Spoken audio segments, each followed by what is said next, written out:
भारत के हिटलर साहब, हमारी आइडिया डिलीट करवा के अगर आपका तानाशाही खत्म हो चुकी है तो इन सवालों का भी जवाब दे दो सर, या बस खेतों में जाके रीलबाजी करोगे। भारत में 1 अप्रैल से एक साइलेंट बम फूट चुका है और ज्यादातर लोगों को अभी तक इसका अंदाजा भी नहीं है। 19 किलो का कमर्शियल एलपीजी सिलेंडर 195 रुपए से ज्यादा महंगा हो गया और 5 किलो वाला एफटीएल सिलेंडर 51 रुपए महंगे हो गए। एक्सपी 100 प्रीमियम पेट्रोल 11 रुपए पर लीटर महंगे हो गए हैं और जेट फ्यूल में इतना बड़ा जंप आया है कि रिपोर्ट में 2 लाख पर किलो लीटर क्रॉस करने की बात होने लगी है। लेकिन इन दलालों के ट्विस्ट देखो, इन गोदी मीडिया के ट्विस्ट देखो। रेगुलर पेट्रोल और डीजल अभी भी स्टेबल है, घर का डोमेस्टिक एलपीजी सिलेंडर अभी तक अनचेंज्ड है। अब तुम खुद सोचो, अगर कमर्शियल फ्यूल महंगा हो रहा है, प्रीमियम फ्यूल महंगा हो रहा है, एयरलाइंस का फ्यूल महंगा हो रहा है, तो आम आदमी वाला फ्यूल अभी तक स्टेबल क्यों है? क्या ये सिर्फ ग्लोबल ऑयल क्राइसिस है या फिर पब्लिक रिएक्शन को डिले करने की स्ट्रेटजी? ऑफिशियल आंसर शायद कभी क्लियर ना मिले, लेकिन इकोनॉमिक इंपैक्ट क्लियर है।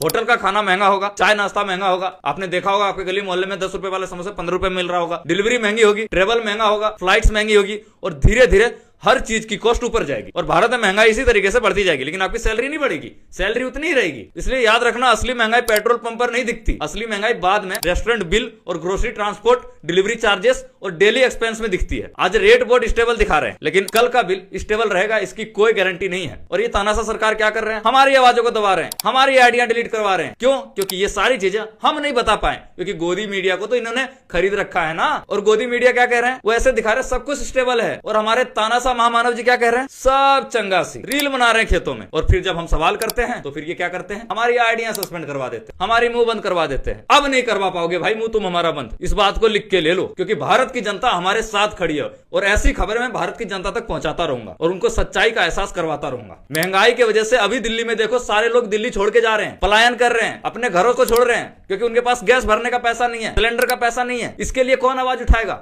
हमारे जैसे क्रिएटर, और कोई नहीं। इसलिए मैं कहता हूं कि जितनी जल्दी हो सके मेरी इस आईडी पर, वो जो 3 लाख वाली आईडी थी जो सस्पेंड करवा दी गई, उतने फॉलोअर्स करो, तभी मैं ऐसे आवाज उठा पाऊंगा। Thank you. जय हिंद, जय भारत।